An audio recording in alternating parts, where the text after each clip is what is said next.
2, 1. I think we're freaking ready. Meow, meow, meow. Okay, yeah. So captions working on the screen like I planned. All right, perfect, perfect, perfect. Let me know if anything needs to change about any of this sort of stuff, guys. This is entirely experimental in terms of what we're doing. First, let's read video. Go ahead, post the links. But I think this is what Harv meant when he said he wanted like the text on Harv. This is one of the reasons why it annoyed me and why I couldn't do it like with the pre-recorded issues, because I would just want to be going back and fixing every single thing that plays up there on the freaking screen. But I mean, overall, it seems to be pretty accurate as long as I'm over here enunciating and speaking clearly.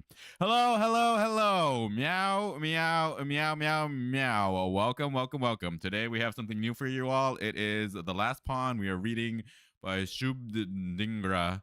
It's an Indian writer. DortiotheDorito has recommended this for us. He says it's a very good book and he owns it. I was unable to find an actual copy of this book. It seems to be out of print, and so I did go ahead and just find the ebook version of it. We'll be reading on Kindle. We also have another book recommended by Japan Spitz. Japan Spitz. Go ahead and follow him on YouTube at Japan Spitz. He wanted us to read Allies, so I went ahead and picked that one up as well.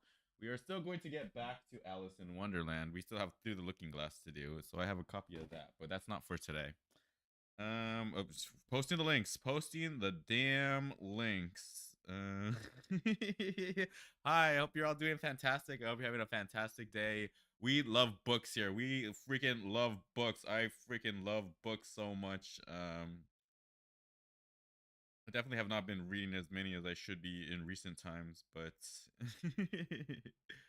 it's without a doubt there's always a special place in my heart for a good copy of a book. So good, so tasty.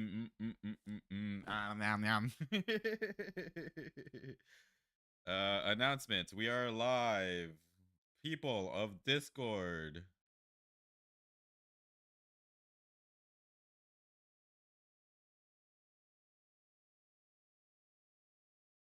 Stupid cat. We did it. We're here. We're finally here. We're doing the damn things. I don't know if anyone's gonna show up. I don't expect anyone to show up. There's Demon Lord Kitty talking about Minecraft stuff. Demon Lord Kitty doing Minecraft stuff when we're doing book reading things. Okay, that's good. As long as she's motivated, that's the most important thing.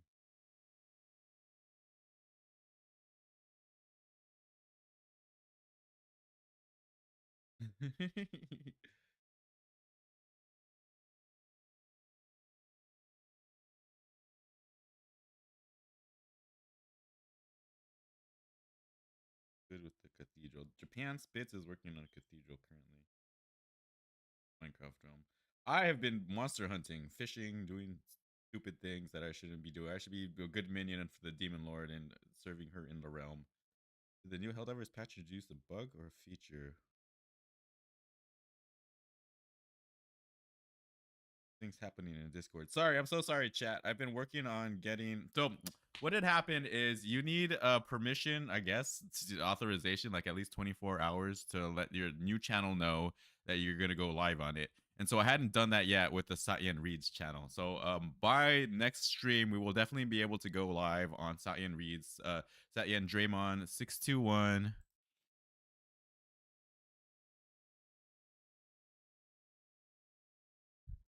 Nightbot, are you here? Please, please work. I made sure. There, yes, okay, perfect. Okay, so that's the new channel. That's where we'll be going live and doing the Let's Reads from. This is still the main gaming, music, whatever channel. Maybe we'll have more channels. Who knows? Who the heck knows? I don't really know. Algorithm, blah, blah, blah, blah, blah. Anyway, that's going to be the reading channel. But I can't stream from it just yet because I need to wait like 24 hours for it to get the author. Blah, blah, blah. It should just go through automatically in like 24 hours. So that's why today we're starting here on Sebastiano. Twitch, still Twitch. Nothing different there. But yeah, that's why we are here today now. and we'll get to it in just a second. Here's the picture of the cover of the book. Dortio has just discovered that it is part of a series. There's only the first book out yet right now. What Dortio says.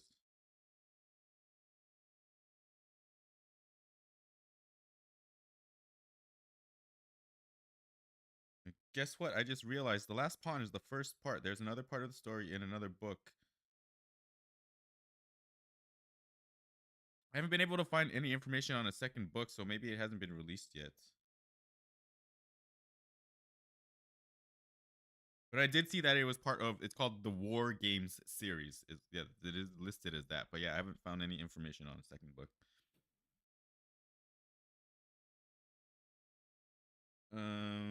Okay, so we're live.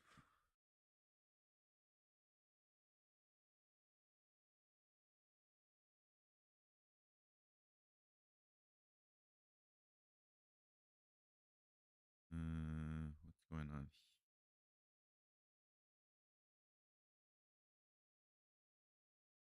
So that's not so important. We're fine here. Let's see. I did want to go ahead. We're just gonna go ahead and look up the author on Wikipedia, so we can get a little bit of an overview of who they are.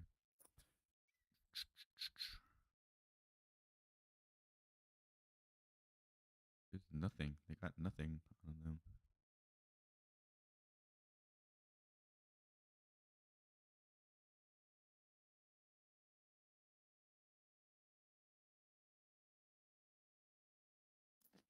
That wouldn't be here. This is movies.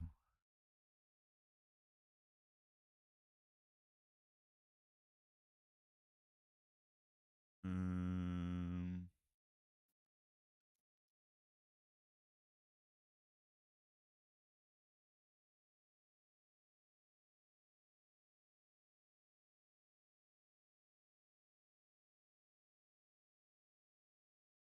not a lot of information about this author. There's a little bit. We might just have to go by with what's on the book itself, because it seems like that's what they're giving us. Yeah. Okay. Oh damn. Okay, so we're posting we're posting the links. We gotta post to the Twitter, and and I'm just also trying to keep an eye on the subtitles, making sure everything's like decent there. Like yeah, and totally uh, uh gnarly, bro, brother. Just trying to get brother. No, brother. No. Okay, that's dumb. Just say it the way, write it the way that I say it, please, please, brother, with a D, like butter. Okay, is this the content you wanted, Harv? Harv, are you even here? Harv is not here. Okay, we're gonna get going. We're gonna get going in just a second. We're gonna read this whole book today. We're reading this entire book today. I promise. I promise you.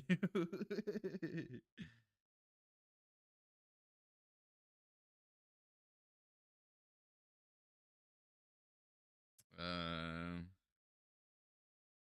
Reading and yapping.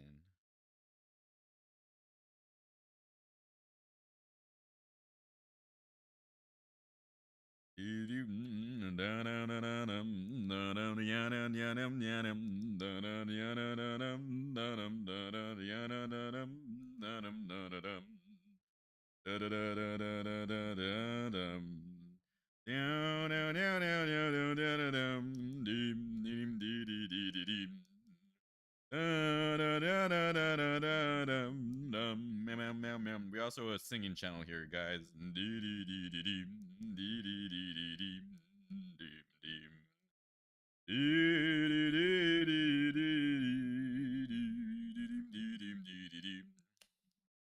Reading and yapping, a lamp bomb by Shubh.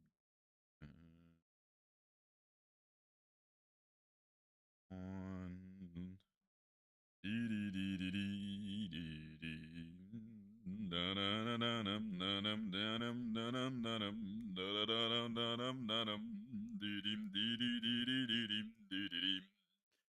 bum bum bum bum bum ba da da da da meow meow banana na na na na banana banana. Sorry, I love the captions. It's so stupid.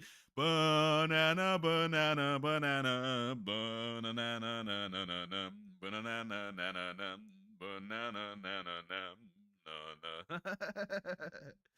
Whoopsies. I'm sorry, I'm a dumb idiot. I'm a dumb, stupid idiot.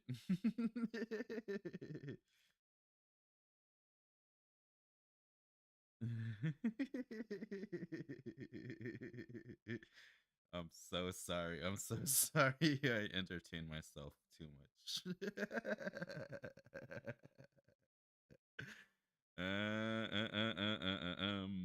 Da, da, da, da, dum, dum. Do, do, do, do, do, do, do, do, do, dum, dum, dum, da, da, dum. Da, da, da, da, da, da, da, dum, dum, da, dum, da, da, da, da, dum. Dee, dee, dee, dee, dee, dee, dee. Dee, dee, dee. Okay, so we're perfect. That link works. Take you to the YouTube page. Perfect, perfect. Dee, dee, dee, dee, dee, dee, dee, dee. Da, da, da, da, dum. Da, da, da, da, da, da, da. Da, da, da.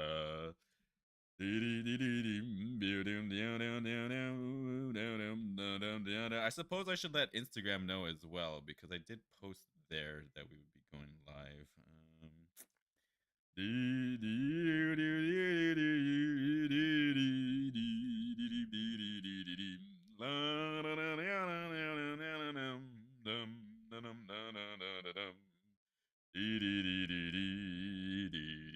Okay, and we'll post it to a story because that way we can post a link, and that way I can send you over here to Sebastiano, and then next time we can send you to Satyen Reads once that one's up and ready to go.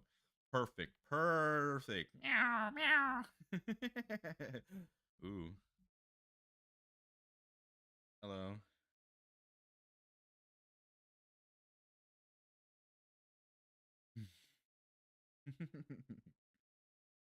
It's a kid.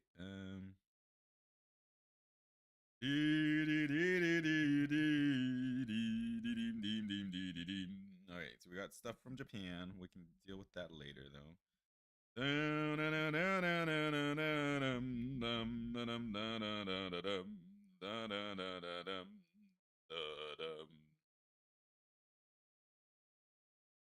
Okay, so this one's fine having the old link, but for the new one, add to story, and then since story is the only place that you're able to add a link to click off into other places. So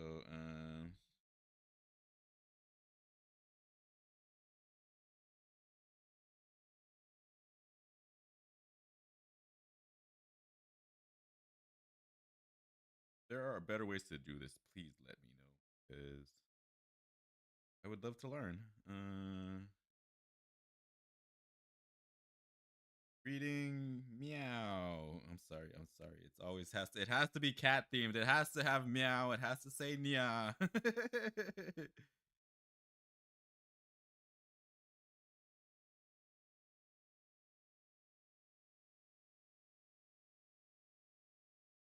Okay. Okay.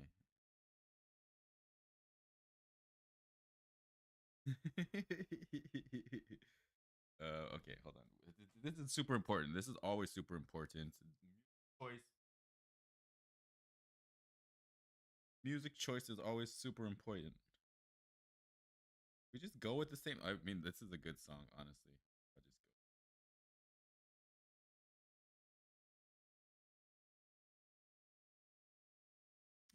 Called Last Cigarette. Krzysztof's A. Jenkzak. You can see the information here on the link.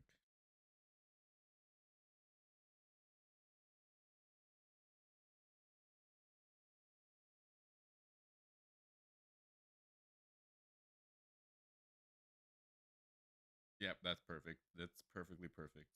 Share it to my story.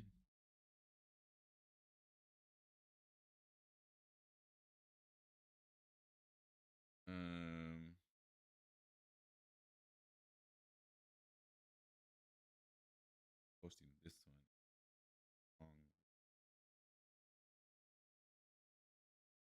What if, okay, just for today, we're going to edit the post and get you guys to the right place. Hopefully, anyone clicks on this.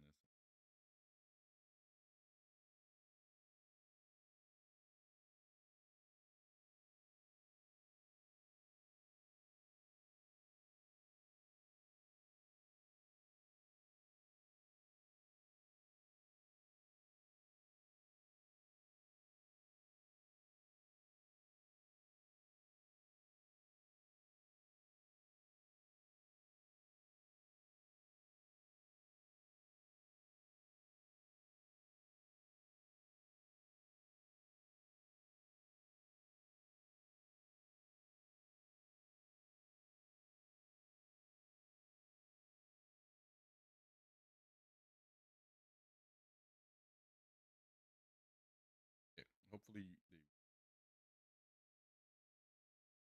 they're one. Okay, Satyen Draymond needs to be there because that's going to be the main channel. Okay. Now, YouTube.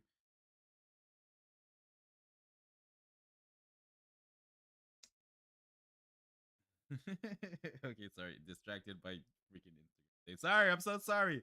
I'm so sorry. Okay, we're ready. We're here. We're doing the damn things. We are going to start reading the book now. All of this has just been going on the screen this entire time. All my stupid yapping. Meow, meow, meow, meow, meow. Meow, meow, meow, meow, meow. I'm a bit embarrassed, honestly.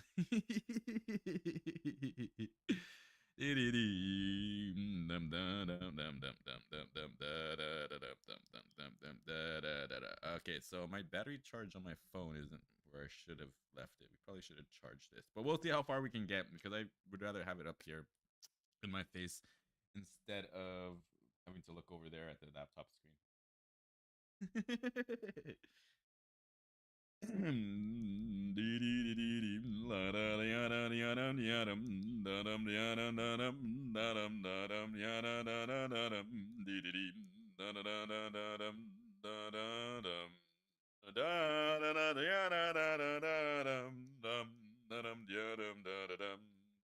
Meow, meow, meow, meow, meow, meow, meow, meow, meow, meow. Okay, we start at the beginning. That's where we start. The Last Pawn by Shubh Dhingra.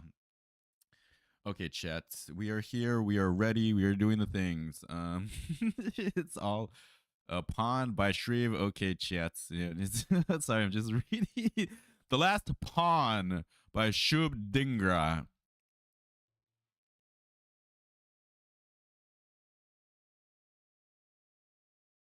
The Last Pawn by Shubh Dhingra. See, it's this is so annoying. This is why I couldn't do it.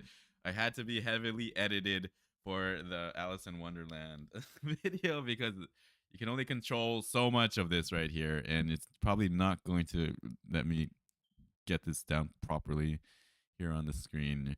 The Last Pawn by Shubh Dhingra. The last pawn comes out, but his shoulder, the last pawn comes out. Okay, forget it. We're moving on. We're moving on with the damn thing.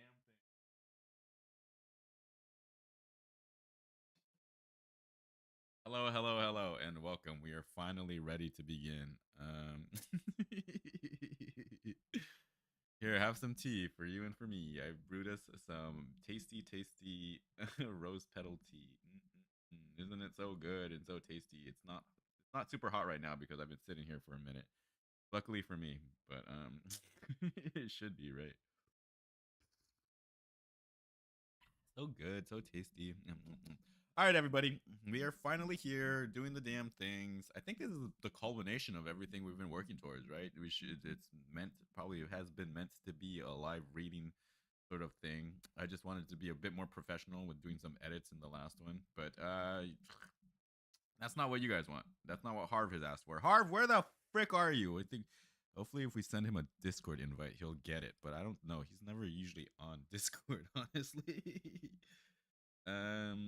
But he is one of the ones who has been the like heavy supporter of us going forward with this channel. Harvey, Harvey, Harvey. I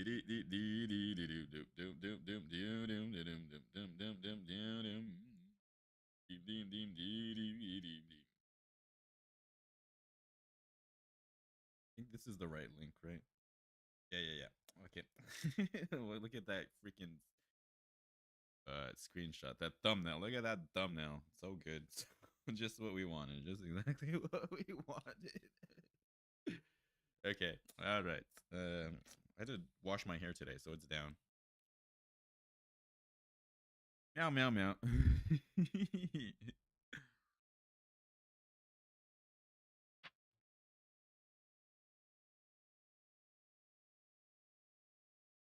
Possibly, potentially, we'll be doing some Minecraft later. I don't know how long this. Demon Lord Kitty has been working in the realm on a big build, and it's gonna look amazing, chat. It's gonna look freaking amazing. So I need to go back and do more Minecrafting. We definitely have major orders we need to do in the Helldivers universe. Monster Hunter, I think I've reached a place where I'm perfectly fine. You know, just waiting for the next updates and everything that's gonna come out. It's supposed to be some new features added in addition to the monsters and whatever else is coming. So looking forward to that. And then reading. We just love reading. What else do I have here? I also got Flatland. I checked out Flatland. I'm definitely gonna be reading this one for the channel. Good mathematical book. And then just whatever else. I mean, depending on how this one goes too, because I don't know like how this is gonna work in terms of copyright and I mean this is why I'm sort of just here yapping, so we can say like, oh, okay, we're just not reading the book and like making money. Well, I'm not making any money off this. We're not free. We don't have any ads on YouTube. It's Twitch.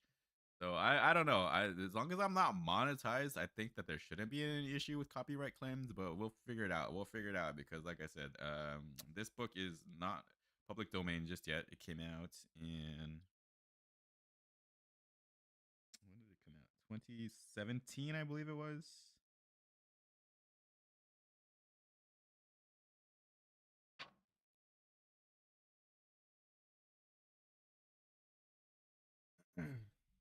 Yeah, it calls it book one of the copyright 2017 Shubh Dhingra. All right, the tiny little bit of information we can get about the author here on Google Books. Shubh Dhingra was born in New Delhi, October 1996, and had a keen. Why is it only showing me like that tiny little? Give me more! Damn it! It's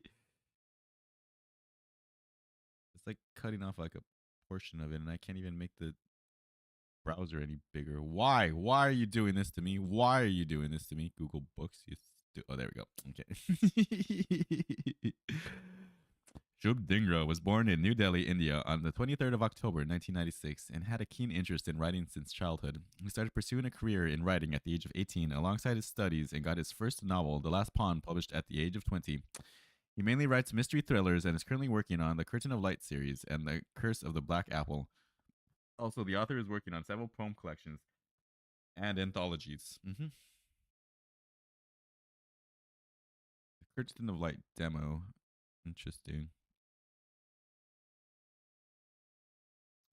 This is what the Curtain of Light.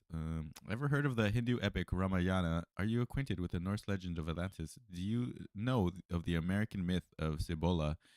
Three different tales from diverse cultures, all protecting one secret. Three different tales, which alone seem nothing more than bedtime stories, but woven together become the map to uncharted territories and undiscovered treasures. But most of all, three clues in three diverse regions, separated by geography but connected by time passed on through generations, to help us discover one lost truth. Why everything happens the way it happens. Why there are solar eclipses. Why there are only 12 months and also coincidentally 12 sun signs. Why continents drift. Why Earth behaves like a magnet. Every answer hidden behind the connection between these broken links. Note only first chapters of the complete book coming at the end of 2016 are provided here. Okay, this is a demo book. I see. Interesting. So yeah, he seems to be like an interesting writer. Dortio gives us this recommendation. He says it's a really good book. I'm sure he's looking forward to the second book now that he knows it. That's first two chapters. Okay. But I think that's all that Google is going to be giving us about this author. He's more relatively new, so yeah, there's not too much on him. 20 years old in 2017. Mm-hmm.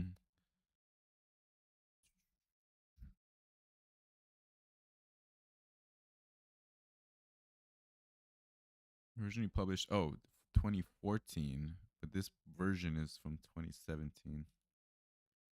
So he's like what 29, 30 years old almost. Mm-mm-mm.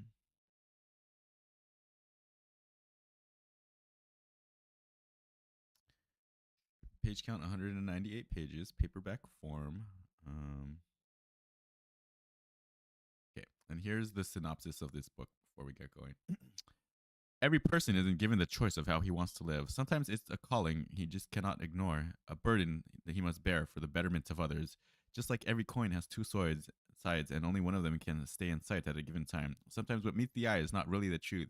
Such was Jonathan's life. He lived all his life thinking he was a normal orphan teenager, but everything transformed when he receives a letter from his parents, which brings up some buried nightmares from his childhood. The subsequent terrorist attack on his school further reveals hidden truths about his past, and one after the other, weird things start happening to him. First, he got hit by a bullet. Still, nothing happened to him. Then he got stabbed by a knife, and the wound somehow miraculously healed in just a fortnight. A fortnight is 2 weeks. And most of all, he starts having odd hallucinations and dreams about his past, which ultimately revealed world's biggest conspiracy cover-up, the fact that every major terrorist attack around the world had a pattern and was not just random attempt to strike terror in people, but part of a grand scheme to cause the next world war. And also, he too unknowingly played a major role in all of these attacks. Very interesting, very interesting book that Dortio has given us for sure. So I'm looking forward to this. It seems to get pretty positive reviews over there on the Amazon.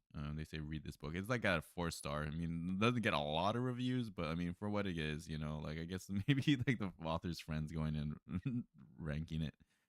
Um, okay, but that's all. That's okay. I think that's all we can take care of in terms of like laying down some foundations and groundwork.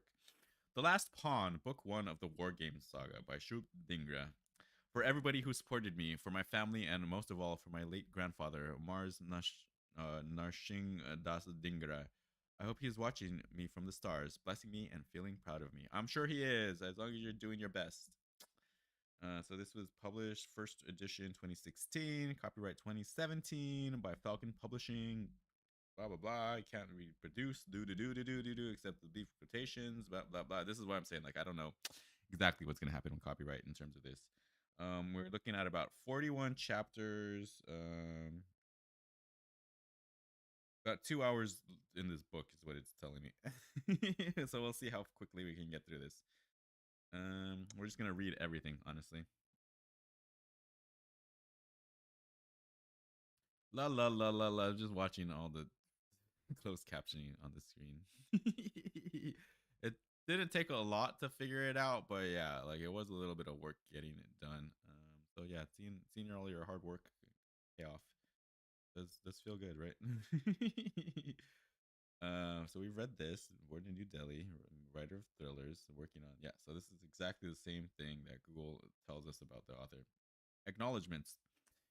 It is often said that writing is a profession in which a person often gets lonely, has to struggle a lot, but what is often said is not always the truth. A lot of people joined hands with me to make this book possible, and I would like to extend my gratitude to all of them. My father, Gurbash Lal Dhingra, my mother, Rimpi Dhingra, and my sister, Yuvika Dhingra, and all of my friends who supported me at every step and advised me through all aspects of the book.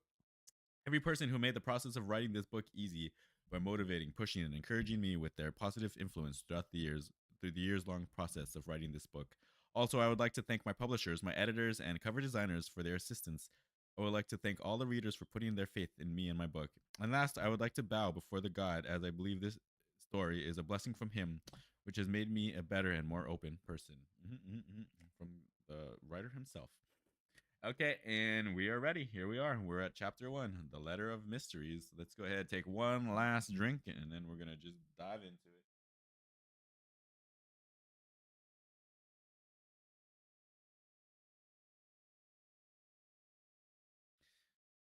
Here's to you. Here's to me. Here's to now. Meow, meow, meow, meow, meow. Mm-mm-mm.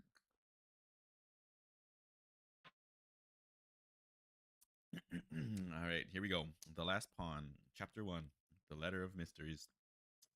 Look, I never wanted any part of what happened with me. I never asked for it. It just happened, and I unwillingly became a part of it. I simply had no say.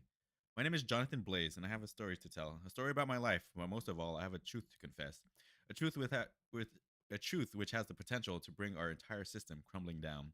A truth that must be guarded against coming out, but at the same time must be kept alive.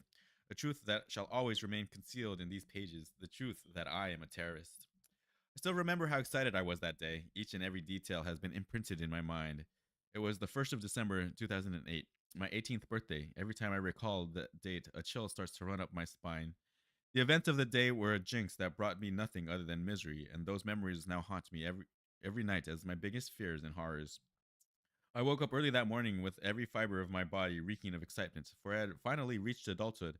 I could feel a certain freshness and energy from within. My cheek muscles were tightened, creating a big smile on my face. Electricity ran through my limbs, and I felt like jumping up and down on my bed until the mattress got tired and gave up. As much as I wanted all the things that any other normal teenager of my age did, there was something I wanted more badly than shiny new cars or expensive gadgets. A gesture of love, the letter from my parents that they used to send me every year on my birth anniversary. But little did I know that the words scribbled on the piece of paper were capable of reducing my world to ashes. Even today, I often look back at my life before I opened that sealed envelope from my parents that day and wonder where I would have ended up and how my life would have turned out if I hadn't read that letter. Before that, as well, I had faced many ups and downs in my life and had gone through a lot of setbacks, but none were comparable to the one this letter was about to bring me. Ooh, lots of secrets. My parents couldn't keep me for some my parents couldn't keep me for some personal reasons, and so right after my birth, they left me to live with my foster parents, the Swifts. Every month they transferred a fairly huge amount into my bank account for my education, care and medications for asthma, which I was suffering from since birth. For 2 years I lived with my foster parents in Los Angeles, but I suppose fate had its own plans as they died in a gas explosion and I was the sole survivor. For my care, I was sent to St. George Humanity Orphanage, New York. My life was as simple as it could get. The money from my parents was put to good use for my studies at St. Peter's High School, Manhattan. The orphanage life wasn't any less struggling as I wasn't able to fully recover from the trauma of my foster family's death. Since the gas explosion, I started having nightmares about buildings exploding in a similar fashion and people screaming. I could hear shouts for help and cries of children as soon as I closed my eyes. On the contrary, as soon as I opened them up, I could see ghosts and spirits around me. Initial few months with these bad dreams and voices in my head were miserable, though, were miserably tough. Quite often, I saw these ghosts while in school, and while sleeping at night, bad dreams frightened me so much that I continuously shouted for hours, which obviously made me the freak of the neighborhood. Children hated me, and nobody so much as liked to look at me. Luckily, with time, the ghosts and spirits started to get along with me better. They helped me with my homework, reminded me errands, entertained me, and sometimes even whispered answers to me during exams. I had found in them what I could not find in other children, friends. Oh, that's interesting. He starts talking to the voices. The doctors claim that going through such a traumatic phase at such a young age can make one delusional and make him imagine things that may help him handle his trauma. In my case, my loneliness, thus, I was having hallucinations about ghost friends who took care of me just like my real parents and my foster family would have. On the other hand, in that gas explosion, my lungs got bruised and my asthma got even worse. Now it was impossible for me to run even 100 meters without losing my breath, and I couldn't even get through half a day without my asthma inhaler. So naturally, the only thing I ever looked forward to was my birthday card from my parents, as it was the only thing that reminded me of my life before the accident. Moreover, I knew nothing about my real parents, not even their names. I received the first card when I turned 5. It simply said, "Dear son, first of all, happy birthday. We just wanted to tell you how much we love you, we love you because facing everything life had to throw at us without the source of our strength, that is you, has been the most excruciating curse of our life. But our road was only ours to walk. We just want to ask you one thing, to always keep your anger at bay, to always do what you know is right, because you are better than any of us. We understand that there are questions lurking in your mind, but we as your parents need your trust and more time. Your parents who love you more your parents who love you more than anything." Pretty nice letter. But yeah, all the secrets, everything, all the mysteries about his life that, like, I guess we're about to learn and find out. The letter was the reason I held my ground and put up with all the hatred of other children and bullies. Every time I lost my patience and wanted to fight them, I thought about that letter and stopped myself. In subsequent letters, they asked me to wait till the right time, to wait till I was ready for the answers, and promised me to tell me everything: their name, what they do, and most importantly, why they couldn't be there for me on my 18th birthday. And so my restlessness to get hands on that letter was natural. The morning I woke up, that morning, I woke up early, rubbing my eyes. There was my ghost friend and caretaker standing next to my bed, waking me up. I called her Lisa. She looked like a fairly tall maiden with blonde hair falling up to her chest, and she was wearing a very pretty white gown. The usual ghostly golden glow surrounded her from head to toe like the blanket of light around a candle flame. Her face was totally blank with no nose, eyes, or lips. Oh, creepy. Her cheeks and chin outlines were vague and blurred, and it wasn't possible to recognize her, but one could easily tell she must have been a very beautiful lady. That's so creepy. Harvey, hi, welcome. Thank you for stopping by. Today, this is the book that we're reading today, The Last Pawn, Shubh, Dhingra. I hope everything is to your liking. Let us know if there's anything that we can do better here. Like I said, first run. This is all entirely experimental. I also have my hair down today. I hope you're doing well. Thank you. Here we are at chapter 1. If we can, we are gonna get to. This isn't a book by an Indian writer, but we have this one. Japan recommended it as well. Allies. We might just have to do it next time. It's saying that this is going to be about a 2-hour read, so I won't subject you to having to listen to two things twice. Maybe we'll go and like find some little poems, and we'll read some of those to like fluff it up a bit, add a little bit more. But I don't, yeah, maybe not 2 whole books all in one go. But thank you for stopping by, Harvey. We appreciate you. Lisa woke me up and wished me in her soothing and sweet voice, "Good morning, Jonathan." She placed her hand on my forehead. "Happy birthday." I cleared my throat and slowly rose from the bed. "Thank you," I replied, yawning. Excuse me. I got a couple air bubbles trapped right there. There it is.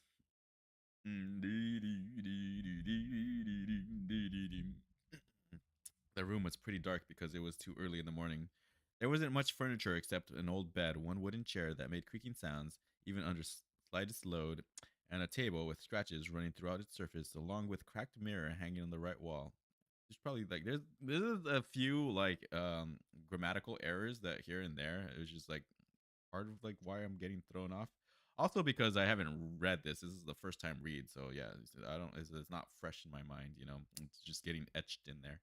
But with a cracked mirror hanging on the right wall is probably what they meant. But it's fine. Don't worry about it. We get the meaning. I could see my face very clearly in the mirror. My nose seemed smaller than normal, and along with my fair complexion, an oblong face shape made me look a bit childish. My black hair were all entangled and were covering my entire forehead. My black pajama and gray sweatshirt, too, were dirty. There were old curtains with partly faded colors hanging onto the window on the left wall. The floor, too, made creaking sounds while walking. In other words, my room was nothing less than a dump yard.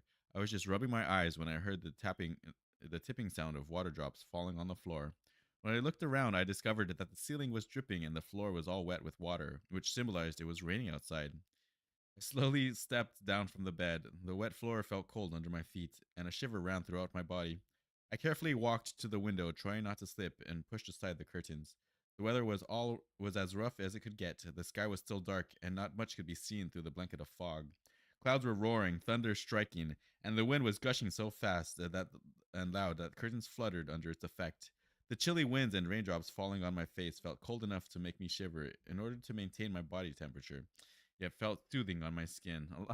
A lot of the descriptions and stuff that to make you shiver to maintain my body temperature. That's that's pretty funny. I guess it's like adding like more words and all that, but is it really necessary to make me shiver in order to maintain my body temperature? Yet felt soothing on my skin.